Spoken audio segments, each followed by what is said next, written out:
kami kaget dengan putusan Mahkamah Agung. Pas dengar ditolak langsung pada down semua. Mau nggak kalian minta gerasi?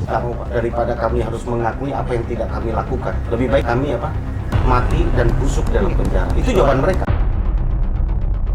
Kalau dia merasa paling berjasa, apa yang dia buat untuk membuat PK ini ditolak? Kalau dia pikir berjasa, saya jadi curiga, Pak. Dia main apa di MA? Untuk PK kedua masih memungkinkan. Nah, Bisa ya? Dia bisa PK kedua ya di MA udah walaupun di MA nih. Bisa. Pertimbangan Majelis Hakim dalam menolak permohonan PK tersebut antara lain tidak terdapat kekilapan yudek fakti dan yudek yuris dalam mengadili para terpidana, dan bukti baru atau novum bukan merupakan bukti baru. Kami tak berhenti, kami akan terus berjuang, kami yakini ini. Tolong angkat. PK, peninjauan kembali 7 terpidana kasus Vina Eki Cirebon plus Saka Tatal, ya 7 terpidana plus 1 Saka Tatal ditolak oleh Mahkamah Agung.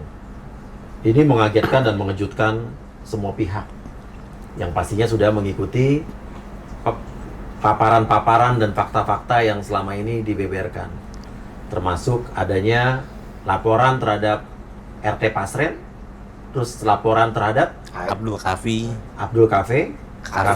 Aep Dede yang saat itu dilaporkan dalam memberikan keterangan palsu. Pak Rudiana. Tapi pada faktanya sampai sekarang mereka saja LP-nya belum masih berjalan. Masih berjalan dan katanya ada yang belum dipanggil ya? Ya baru ada yang mulai dipanggil Pak Pasren. Baru mulai dipanggil Ya, dari dulu. Tapi Tapi PK ini ditolak oleh Mahkamah Agung. Kembali lagi bersama saya Uya Kuya atau Surya Utama SIP, Sarjana Ilmu Politik Universitas Indonesia, sekaligus juga anggota DPR RI Komisi 9 dari Partai Amanat Nasional dari PAN di LBU Lembaga Bantuan Hukum. Ini ada ayah dari terpidana Hadi Saputra. Dari Rivaldi. Ayah dari Rivaldi, ada Bu Titin ya, dan ada Mas Randy Renaldo dari DPM Pradi sebagai kuasa hukum 7 terpidana, dan Mas Jutek Bongso dari Pradi DPN Pradi juga. Nah,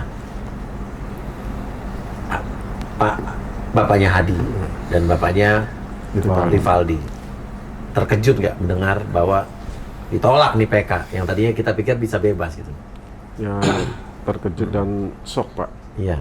Karena ya analisa kami sebagai keluarga bisa bebas, tapi nyatanya pas dengar keputusan ditolak, ya otomatis langsung pada down semua. Oke. Hadi itu yang pada saat itu mengalami penyiksaan ya pada saat ditangkap betul. itu? Ya, penyiksaan. Ya, ingatkan kembali dulu disiksa apa? Dipukul sama gembok kepalanya. Gembok sama kepalanya sama gembok, terus? Ya banyak sih yang lain-lain juga. Oleh Pak Rudiana, pengakuan anak kami. Oke, pada saat itu ya? Ya, pada saat itu. Oke, kalau Bapak Rivaldi saat itu mendapat penyiksaan dari oknum? Dari oknum, tapi dia tidak menyebutkan namanya. Waktu pas penjemputan itu di Polsek Utbar, itu menyebutkan ada beliau datang ke sana. Beliau itu siapa? Pak Rudiana. Iya. Seperti itu. Dan Rivaldi dapat penyiksaan tuh sampai terakhir di telinganya. Staples, bayangkan staples membuat kertas tuh, cepretan, Iya. telinganya dicepret oleh siapa pada saat itu? Penyidik. Oknum penyidik ya. Oke, dan ini kisah yang mereka ceritakan, dan saya belum tahu nih dari kepolisian bagaimana, dari Propam untuk kasus ini udah ditangkap ditutup selesai tidak ada bukti atau gimana atau bagaimana ya? Oke, dan dari teman-teman kuasa hukum nih, bagaimana dengan ditolaknya PK oleh Mahkamah Agung? Ya, Mas Uya.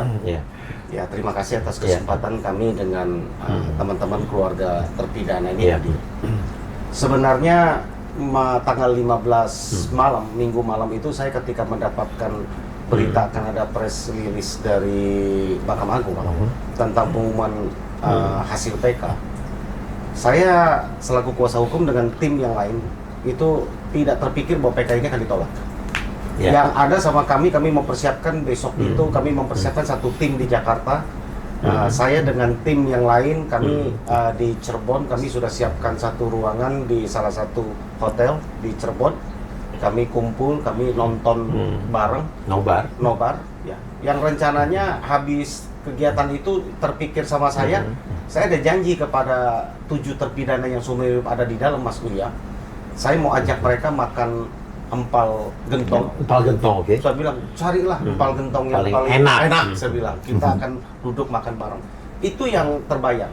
Lalu terbayang sama saya malam ini mereka mau saya bawa apa. Lalu di Mahkamah Agung ada tim yang akan mengejar menyurat supaya kalau itu diputus bebas. Tadinya malam itu pun kami mau upayakan mereka bisa keluar dari lapas. Itu rencana kami, tapi rencana tinggal rencana. Kami kaget dengan putusan Mahkamah Agung. Kami mendengar itu sebenarnya saya sebelum nyampe ke hotel itu, Mas Uya, saya sudah membaca di media online itu 2 jam sebelum press conference. Saya aneh, kok ada jadwal press conference tapi 2 jam sebelumnya sudah bocor, ya. Dan itu sudah berita, ada beberapa media online. Ya, kami aneh juga gitu ya. Kalau ada undangan resmi baru akan diumumkan, tapi sudah bocor 2 jam sebelumnya. Ya kan? Mas Uya, memang kami sungguh kaget ya. Kalau ditanya di dalam press release ya, kan dinyatakan kan hanya formil tentang KUHP 263 ayat 2. Ya. Tidak adanya kekhilafan hakim, ya, judek paksi dan jurisnya itu tidak terpenuhi. Novum yang dihadirkan bukan novum, ya, tidak ada pertentangan ya putusan satu dengan yang lain. Saya bingung, terus terang bahwa selama ini kan kita menghadirkan ke publik ya, Mas ya, bahwa di dalam persidangan PK kemarin di Cirebon itu kami menghadirkan banyak loh. Ya. Novum juga. Novum banyak Bukti-bukti sekali, baru banyak sekali. Contoh ya, bahwa dalam saat persidangan 2016 lalu kan mereka didakwa bahwa itu pembunuhan. Ya. Walaupun tanpa ada bukti bahwa itu pembunuhan. Ya, pisaunya nggak ada, luka tusuknya nggak ada, ya kita hadirkan itu kekeliruan, kekhilafan. Ya. Bahwa ternyata ada saksi melihat bahwa ini ada kecelakaan. Dan setelah kita cocokkan berkesesuaian dengan saksi-saksi yang lain dan uraian kejadian yang lain berkesesuaian. Contohnya percakapan antara Mega dan Widi, ya, handphonenya waktu tahun 2016 lalu handphone Vina itu sudah diekstraksi tapi tidak dimunculkan dalam persidangan, tidak dimunculkan waktu percakapan itu. Gitu kan? Saya nggak tahu di mana penyidik itu saat itu untuk mencocokkan itu karena itu belum dimunculkan. Ketemu nih lawan bicaranya, handphonenya Widi itu kita ekstraksi, itu kami tahan ahli IT Pak Rismon saat itu hampir 2 minggu loh di Cirebon untuk membuktikan. Kami ekstraksi ternyata handphone itu isinya cocok dengan apa yang ada di kesaksian di situ. Wida dan Mega bahwa ya itu seperti kita bahas kan ada dialog sebelum di jam-jam yang saat itu bilang kata penyitaan, tapi mereka masih berdialog dan ngajak keluar gitu ya. Iya. Itu kan dalam dakwaannya bahwa peristiwa itu kan terjadi dari pukul 21.30 sampai 22.30. Iya, sejam. Sedangkan 22.14 itu ternyata mereka masih berkomunikasi. Iya. Hanya jeda 16 menit. 16 menit pun pas 22.30 fakta mengatakan sudah ada polisi di TKP, sudah banyak orang di TKP. Artinya nggak mungkin kalau nggak ada yang lapor ke polisi. Ya, menurut kami kejadian dengan orang yang lewat itu lalu melapor ke polsek terdekat yang jarak 5 menit, lalu polisi itu sampai TKP itu butuh waktu 10 menit. Sisa waktu hanya 4 menit dari jeda pembicaraan terakhir itu, nggak mungkin terjadi pembunuhan, udah paksa dan sebagainya. Itu yang kami hadirkan. Apalagi novum-novum yang pada saat itu menurut Bapak, jadi kayak kalau seolah-olah nih hakim-hakim Mahkamah Agung ini tidak melihat novum-novum itu ya untuk membuat keputusan berarti gitu ya? Sementara yang kami lihat kan kami belum baca putusan salinan putusannya. Kami belum membaca. Ya, kami hanya melihat apa yang sudah diumumkan bahwa tidak ditemukan adanya kekeliruan, kekhilafan dalam persidangan dalam persidangan, gitu kan, dalam PK ini. Bahwa kami melihat kalau itu yang diuji, ya, bahwa ini sama sekali tidak ditinjau dan dipertimbangkan, masyarakat awam aja dengan mudah untuk dicerna. Iya sih, orang-orang, menurut saya anak lulusan, anak tengah sekolah aja mungkin dengar fakta-fakta yang disampaikan ya dan temuan-temuan yang disampaikan di seluruh podcast, di pemberitaan, di kelaporan segala macam, kayaknya bisa menyimpulkan gitu ya. Orang nggak sekolah juga menurut saya bisa ada logikanya, tapi mungkin nggak tahu nih, mungkin hakim-hakim itu punya logika yang lebih hebat, bisa jadi kita nggak tahu kan. Ya siapa tahu mereka lebih pintar dan lebih punya temuan, kita nggak tahu kan. Kalau kita kan mungkin orang biasa aja. Iya, iya. Tapi harus dibaca sih Pak. Iya. Dan aneh lagi Mas Uya ya. Ini kan ya apa namanya, saya ungkapkan ya, keanehan kan. Secara logika ya, kita ini kan tim 100 orang lebih ya pengacara. Kalau ditambah dengan netizen, masyarakat yang begitu mendukung, ini yang kita bela. Kalau benar pembunuh, ini pembunuh. Yeah. Kalau benar mereka pembunuh, kita ini kan punya akal sehat ya. Yeah. Kami juga punya akal sehat gitu ya. Ketika kita lihat bahwa ini nggak masuk akal yang diceritakan, Nggak akan kalian bela juga. nggak akan kita bela. Ini kita belain pembunuh. Ya kan? Jadi menurut saya sih gini sih, andai kata memang mereka pembunuh, ya mereka harus dihukum. Hukum. Tapi kalau andai kata ada orang-orang yang ternyata tidak membunuh tapi dibilang membunuh dan dihukum dan akhirnya kayak ya tetap mereka yang benar disalahkan atau salah dibenarkan, itu tanggung jawabnya orang yang memutuskan itu mungkin tanggung jawabnya dunia akhirat si berat ya. Ya bisa jadi bayangkan nanti keluarga-keluarganya mendapatkan azab juga kalau sampai ada yang melakukan itu. Gitu. Ya kan? Dan intinya ya, Bu Titin kaget. Kalau saya kan hadir Mas di 2016. Saya paham betul bagaimana persidangan dulu. Jadi yang tergambar di saya waktu itu, anak-anak tuh nggak ngerti apa sih yang terjadi sama dia. Tatapannya kosong, dia bingung, banyak orang yang menghujat gitu. Itu 2016. Tetapi dalam kondisi yang sangat tertekan, mereka tuh sempat menyampaikan di hadapan majelis, saya dikasih minum air kencing, dipukul dan sebagainya. Itu di 2016 yang dengar cuma pengacara Mas, karena kan memang sidang tertutup. Nah, ketika sidang saya mohon maaf melakukan berbagai upaya juga kan memang tidak terdengar, malah diabaikan. Di 2024 tiba-tiba respon dari masyarakat, netizen, juga respon dari orang-orang hebat itu berpihak kepada kami gitu. Dan persidangan di 2024 PK itu terbuka, diliput oleh media-media besar. Iya, dari sidang PK terbuka tuh kan orang bisa logikanya bisa iya. Saya Mas kalau misalnya saya dulu dianggap gagal karena sendiri. Iya. Dan orang tidak tahu apa sih yang terjadi, mungkin dianggap wajar. Tapi ini semua udah melihat. Semua kesaksian-kesaksian saksi-saksi ahli. Masa sih keterangan saksi ahli nggak ada harganya dengan ditolaknya PK ini gitu. Itu sih yang saya nyeseknya gitu, ya Allah, ini orang-orang besar loh. Orang-orang besar, orang-orang hebat yang mendampingi itu. Gitu. Jadi kok aneh ya, masyarakat awam aja bisa menilai gitu Mas. Jadi saya syoknya tuh, saya kalau dulu sendiri nggak ada masalah gitu. Akhirnya mereka yang tidak bersalah menerima penderitaan yang luar biasa. Tapi ini 115 orang pengacara dan orang-orang hebat semua. Masa sih, mohon maaf, Mahkamah Agung nggak ngelihat itu, nggak ngerespon itu. Saksi ahli yang didatangkan juga luar biasa. Mereka membongkar semua Pak Azmi itu dengan detail, kekeliruan majelisnya halaman berapa ada, pertentangannya di mana, detail banget Mas. Itu sih yang saya bikin, saya syok banget sebetulnya, kaget saya. Nggak nyangka ya? Saya bilang, ya nggak nyangka karena ya mungkin itu harapan saya juga terlalu tinggi karena keyakinan saya dulu. Dengan sekarang kan sangat beda Mas. Jadi udah sih pas dapat informasi itu saya semalaman nggak bisa tidur gitu. Saya juga pengen buru-buru dapat informasi itu sih. Jadi kalau luka sih, ya Allah, ini kok begini gitu. Saya yang terluka sebetulnya. Karena saya ngelihat sidang di 2016 beratnya seperti apa. Oke, paham. Pak Randy, ini PK ditolak. Masih ada bisa PK kedua apa cuma cukup udah ini dianggap final and binding? Oke, jadi memang begini Mas Uya, ini masih kami pertimbangkan dari tim hukum karena kami kan baru dapat kabarnya kemarin. Iya. Untuk PK kedua masih memungkinkan. Nah, bisa ya, intinya bisa PK kedua ya di MA udah walaupun di MA nih. Bisa karena begini Mas Uya, kemarin selain kita nobar, ya ini kita harus bilang sama pemirsa, sama masyarakat Indonesia bahwa kita harus bilang air mata kita pun juga menetes gitu loh. Ketika dengar hasilnya memang ya mungkin wakil Tuhan lah ya yang memberi putusan itu. Iyalah, ya. Mereka kan kepanjangan tangan Tuhan ya. Tapi ya kita percayakanlah sama mereka, kita hormati putusan yang sudah memang diputus oleh para wakil Tuhan ini kan.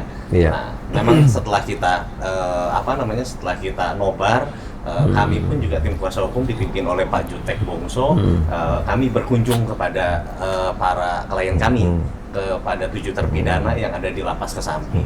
Kami memastikan kepada klien kami menguatkan hati bahwa masih mau nggak berjuang bersama kami, itu dulu yang paling penting. Apa kata mereka? Sangat mau berjuang bersama kami.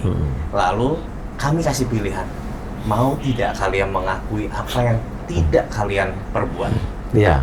Mereka bilang, sampai mati pun saya tidak akan mengakui. Ini ada jalan loh untuk kalian. Mungkin kita bisa memohon kepada Pak Presiden untuk meminta grasi. Mau nggak kalian minta grasi? Tapi kalian harus mengakui, Pak, daripada saya, ini kata mereka. Grasi tapi harus mengakui ya, mendingan nggak usah gitu. Betul. Ini kata mereka, Mas Uya. Mereka bilang, Pak, daripada saya mengakui apa yang tidak saya perbuat, lebih baik saya membusuk di dalam penjara ini. Luar Itu biasa. kata mereka. Netes, Mas Uya. Iya, saya paham. Kami dipimpin Pak Jutek Bongso dengan tim, ada sekitar 20 orang Pak Jutek ya. Ada sekitar 20 orang kita masuk ke dalam. Wah, netes air mata kami sampai merinding semua lah. Ya, kami yakin kalau kami cukup punya keyakinan dengan hati kami bekerja. Kami nggak dapat apa-apa dari perkara ini, Mas Uya. Iya, paham. Saya Ini tahu. kemanusiaan benar, Mas Uya. Gitu. Jadi Mas Uya, kami ingin sampaikan, ini ada yang aneh nih Mas. Ada berkoar-koar yang mengaku kuasa hukum ya dari berbagai pihak. Ada yang merasa berjasa dengan PK ini ditolak. Oh iya, saya dengar tuh. Yang inisialnya F apa P itu ya? Iya. Kita nggak tahu, tergantung dari orang mana ya, Bu. Iya. Kita nggak sebut merek lah. Iya. Bapak Iya. merasa apa namanya? Merasa paling patriot berjasa. Seolah-olah PK ini ditolak gara-gara dia gitu ya? Iya. Padahal dalam sistem hukum kita, kami memohon. Iya, nggak ada hubungannya mereka. Nggak ada hubungan. Iya, Kami mereka mau memohon, membela kan? kan? Iya. Kami ini memohon. Kuliah di mana tuh orang, Pak? Begini. Atau mungkin kuliah di negara Konoha begini. Kami memohon ya. Dengan kami memohon itu terus ditolak. Terus apalagi ya, mohon maaf yang saya dengar ini kan dia bukan keluarga bukan kuasa dari korban ya. Iya. Baik Vina maupun Eki ya. Itu kalau dari katanya dari orang tuanya saya nggak tahu ya. Tapi apalagi menyangkut membawa nama besar bahwa seolah-olah kami ini dari Dewan Pimpinan tim hukum Pradi, sekian ribu advokat, 10.000, tapi kalah, menyakiti hati kami loh. Iya, kata saya dia. bilang itu jangan membawa nama organisasi advokat. Iya. Kami di tim hukum, kami nggak ada sangkut pautnya dengan organisasi advokat lain. Kami bekerja murni demi kemanusiaan. Benar. Kalau dia merasa paling berjasa, satu pertanyaan kami, apa yang dia buat untuk menggagalkan atau membuat PK ini ditolak? Kalau dia pikir berjasa, saya jadi curiga, Mbak. Gitu, Mas. Jangan apa nih? Dia main apa di MA gitu kan? Iya. Jadi bertanya kita kan, gitu loh. Jadi pertanyaan besar. Jadi bertanya kami, ada apa? Kalau hanya memasukkan amicus curiae, itu kan siapapun bisa, nggak ada yang berjasa. Apakah hakim itu memutus itu hanya dari amicus curiae yang disampaikan, gitu kan? Kalau benar ya dia memasukkan, gitu kan, amicus curiae ya. Jadi menurut saya janganlah Mas Uya ya, bahwa ini saya mendapatkan komplain cukup banyak ya dari teman-teman untuk menanggapi ini. Sebenarnya teman-teman udah mau menanggapi. Saya katakan kalau kita tanggapin ya makin kita tidak waras ya kan. Saya bilang ya janganlah. Saya bilang yang waras ngalah gitu loh. Ya kan? Iya. Jadi saya hanya sampaikan bahwa mari ya siapapun lah orang yang merasa paling berjasa ya kita nggak tahu siapa orangnya itu gitu kan, bahwa seolah-olah dia berjasa memenangkan PK ini rasa empatinya di mana ya kan? Ya, karena kita ingin bahwa segala macam tindakan-tindakan hukum yang ada di negara kita tuh berdasarkan asas keadilan, tidak dicederai oleh macam-macam. Di luar kasus ini ya, saya mau bicara juga bahwa kan beberapa kasus terakhir ada hukum kita dicederai oleh beberapa oknum-oknum. Kayak contohnya dua hakim yang kemarin ditangkap suap, ya di kasusnya Ronald Tanur, anak dari politisi senior, ya dari sebuah partai pada saat itu, tapi sekarang udah tidak jadi DPR lagi, ya yang menganiaya sampai pacarnya meninggal, tapi diputus bebas, divonis bebas oleh hakim ini. Akhirnya pada saat dulu, waktu awal itu kan kita marah nih, kita sempat podcastin, kita bilang, Pak, di satu saat nanti akan ada sesuatu nih, ya yang ada uang mengalir. Ternyata terbukti omongan saya pada saat itu kan, ada memang uang mengalir. Dan saya telah lagi waktu itu uang mengalir sejauh mana gitu kan. Sejauh mana ternyata habis itu ibunya juga ditangkap. Dan pada saat itu juga ternyata ada mantan petinggi MA, ya, yang ternyata ditangkap juga, ditemukan uang hampir 1 triliun. Artinya kan pada saat itu ini untuk yang berhubungan dengan kasus Ronald Tanur. Tapi kan 1 triliun itu kan bukan dari uang itu aja kan. Artinya itu ratusan miliar yang lain itu uang-uang dari kasus-kasus apa itu. Artinya kan berarti ada fakta bahwa ada keputusan-keputusan yang pada saat itu oleh si oknum yang ditangkap ini yang bisa diperjualbelikan kan. Jadi kita bicara luar kasus ini ya. Ini fakta yang terjadi. Nah, kita pengen bahwa kenapa kita harus selalu mengawal kasus-kasus seperti ini, kasus hukum di Indonesia, karena kita pengen hukum di Indonesia itu bersih. Ya. Karena kita ngomong kita di luar kasus ini, luar kasus Vina Cirebon ya. Tadi ada fakta yang kita harus ingatkan kembali bahwa ada fakta ini yang jangan sampai beritanya tenggelam, jangan sampai kasusnya berhenti kasus itu. Ya, pemerintah kita harus terus menyelidiki yang uang hampir 1 triliun itu uang dari kasus-kasus apa yang ada dipegang sama si oknum mantan petinggi MA ini. Dari 2012. Dari 2012. Kumpulkan itu. Dikumpulkan. Artinya kan walaupun dia sudah pensiun kan, dia masih tetap lebih. punya akses-akses.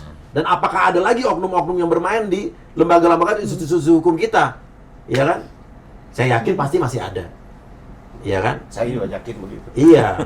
Masih ada atau masih banyak, Pak? Masih ada dan masih banyak mungkin. Ya, Iya, mungkin dengan statement tadi yang merasa pahlawan tadi. Iya. Nah, sekarang dari bapak-bapak yang anaknya sekarang masih di penjara, Pak. Terakhir ketemu anak kapan, Pak? Ya sebelum putusan. Bilang apa Bapak sama dia? Ya dia ya berharap sama. Semoga ya hari ini pulang gitu.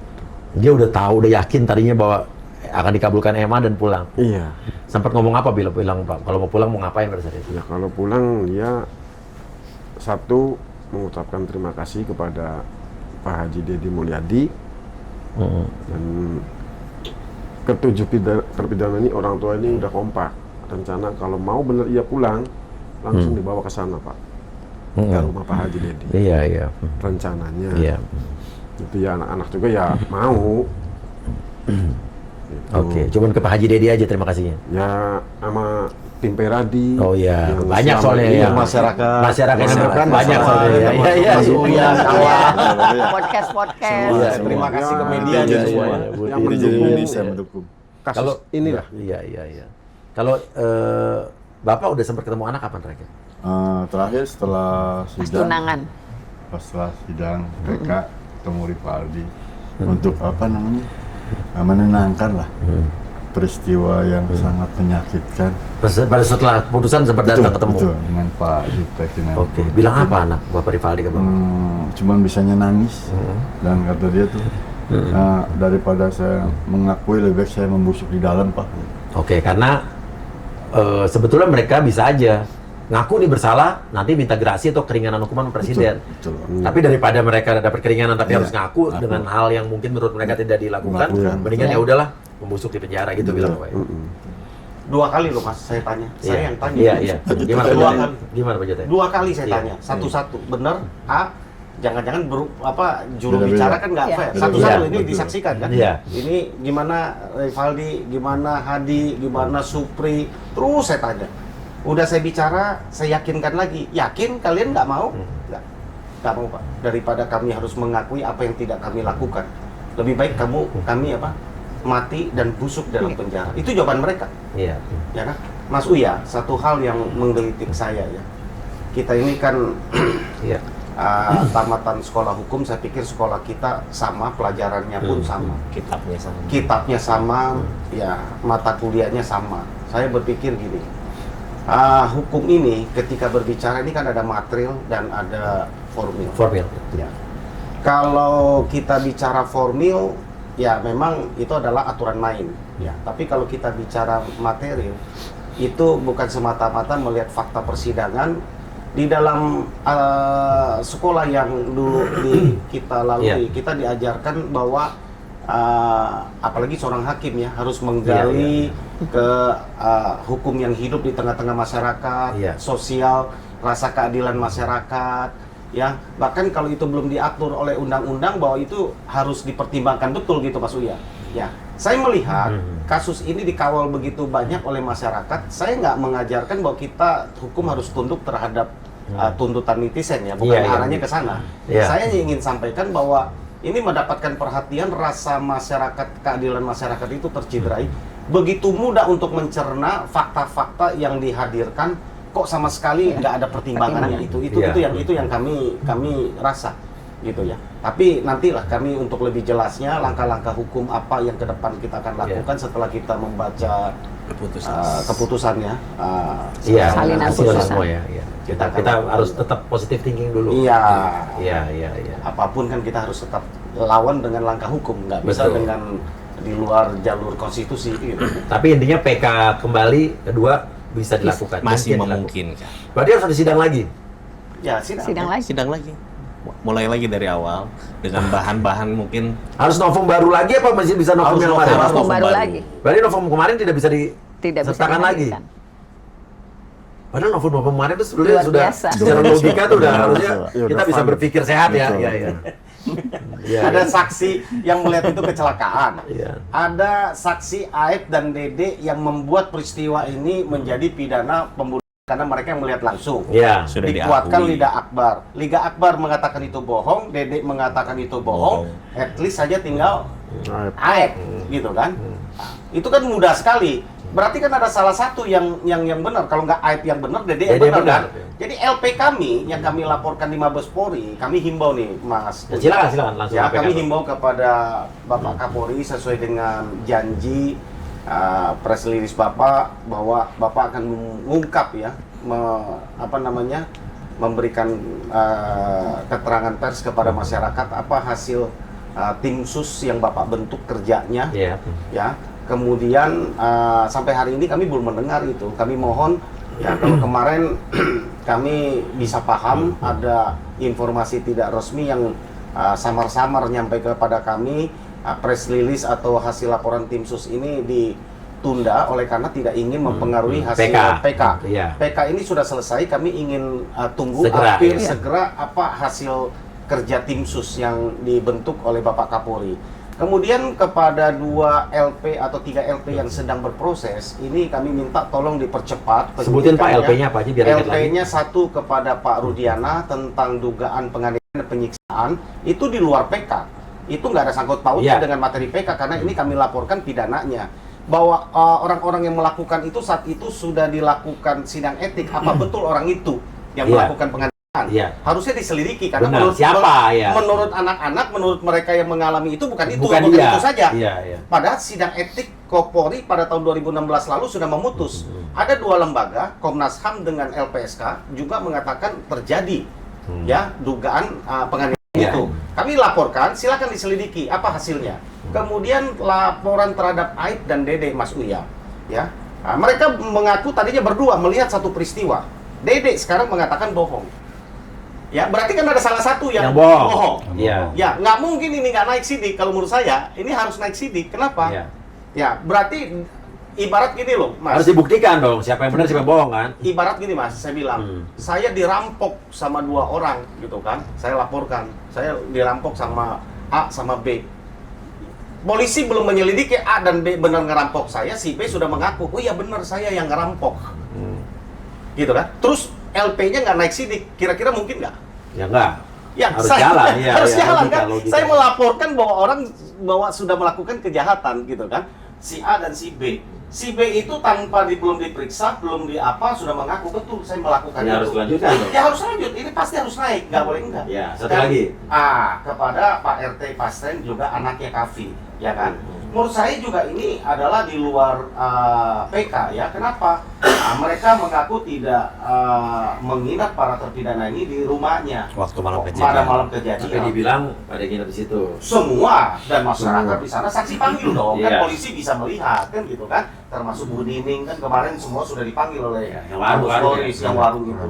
Jadi menurut saya LP ini ya ini penting Mas Uya. Ya. Kalau ini sampai naik sidik lalu diputus di pengadilan dan inkrah, ini adalah jalan kami untuk PK kedua.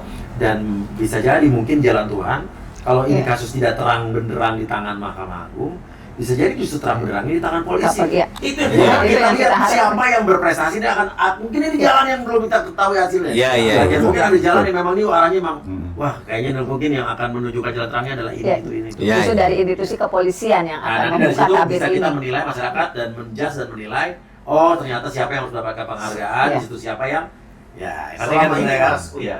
Kami Iya. proses kepada LP Pak siapa Rudiana dengan AFDD ya, itu berjalan Mas. Iya. Tapi ya tiap minggu 2 minggu satu Satu. saksi, satu Sama. saksi. Menurut saya ini teman-teman di Barreskrim ini bekerja dan sangat kooperatif dan Setuju. sangat baik. Kita menaruh harapan besar di sini. Iya, iya. Kita menaruh harapan besar. lah. Dan feeling saya mungkin di sini ada titik terang sih. Amin, amin. Amin, amin. Intuisi indra ke-18 saya nih. Kalau kita percaya sama kepolisian. Amin, amin. Jangan-jangan Iya, nanti iya. yang ngomongnya Kapolri, Mas. Iya. Kalau misalnya ternyata segala macam nanti ada titik terang dari polisi, Iya. kalau perlu Kapolri dipilih lagi nanti yang 5 tahun ke depan gitu. Iya. Iya. Setuju. Nanti udah selesai 5 tahun lagi. Iya, iya, iya. Ya udah pokoknya kita lihat saja bagaimana nanti dari kepolisian Iya. menanggapi LP ini apakah dijalankan apa enggak, kan bilang tidak mau mempengaruhi hasil PK. PK sudah ada keputusan, Kita LP-nya Independen, dari ya. polisi bagaimana kita lihat saja ya. Iya. Dan nanti dari situ bisa dijadikan novum baru untuk PK kedua. PK kedua. Iya. Ya, dan masyarakat menaruh harapan besar sama penegak hukum yang ada di Indonesia. Masyarakat jangan disakiti lagi oleh satu tindakan-tindakan dari oknum-oknum yang nyeleweng-nyeleweng, oknum apapun, institusi apapun, oknum pengacara apapun, ya kan? Ya. Ya, mau dari apapun, aparat apapun ya. Kita pengen semua tegak lurus karena di sini menurut saya ya masyarakatlah adalah pengawal utama dalam tegaknya hukum di Indonesia. Yang sabar Pak, Tuhan pasti punya maksud tertentu. Amin. Ya, ikuti saja jalannya, akan indah insya Allah pada waktunya. Amin, amin. Ya, saat indah pada waktunya itu nanti akan terlihat siapa borok-boroknya, siapa yang benar-benarnya. Ya. Ya, percaya aja. Ya, makasih Bu Titin, sabar Bu. Saya tahu karena Bu Titin waktu malam sebelum PK kita komunikasi ya Bu ya. Ya, iya. Dan Mas. ya terima kasih Pak Jutek, Ya. terima kasih Ya. Bapak, terima kasih selamat keluarga. Nanti kalau misalnya Depok anak lagi kuatkan, ya yakinkan mereka tetap pada jalannya, ketegasannya. Kalau mereka merasa tidak bersalah, jangan mau mengaku mereka bersalah, walaupun itu bisa dimungkinkan ada gerasi atau pengurangan hukuman dari presiden. Iya, Pak. Ya. Siap. Dan saya juga minta juga ada Komisi 3. Komisi 3 DPR Ya, juga tolong. untuk memanggil lagi Memanggil. pihak-pihak yang terkait dengan putusan PK ini, Betul. ya dengan Makasih, juga pihak-pihak kuasa hukum dan pihak Baik, keluarga, baik, siap. panggil kalau perlu ke RDP Komisi 3. Sayangnya saya bukan di Komisi 3, tapi teman-teman saya di Komisi 3. Iya, iya. Dulu kita berharap Boleh. banget, Mas. Apa? Makasih Dulu banget. saya berharap banget Boleh, masuk Bang. ke Komisi Kita 3. titip. Banyak orang yang berharap saya di Komisi 3, tapi saya juga harus menyelesaikan masalah-masalah perlindungan pekerja migran dan BPJS dan masalah kesehatan di Indonesia. Oh, iya. Nanti saya juga akan pada waktu saya akan di situ lagi. Iya. Siap. Ya. Tapi saya walaupun di Komisi 3, Bisa apa yang menjadi memfasilitasi, tugas Mas. Komisi 3 saya lakukan di informal. Luar biasa. Iya. Ya, Pak, ya. Fasilitasnya di sini sih. Terus kawal ya Mas ya. Iya dong. Terima kasih, semangat terus ya. Ya. Kasih komentar guys, komentar yang banyak di sini, sebarkan link ini sebanyak-banyaknya. Saya juga akan sebarkan link ini kepada para pimpinan-pimpinan institusi-institusi yang berkaitan dengan ini. Terima kasih. Terima kasih. Terima kasih banyak. Wassalamualaikum warahmatullahi wabarakatuh. Waalaikumsalam. Terima kasih.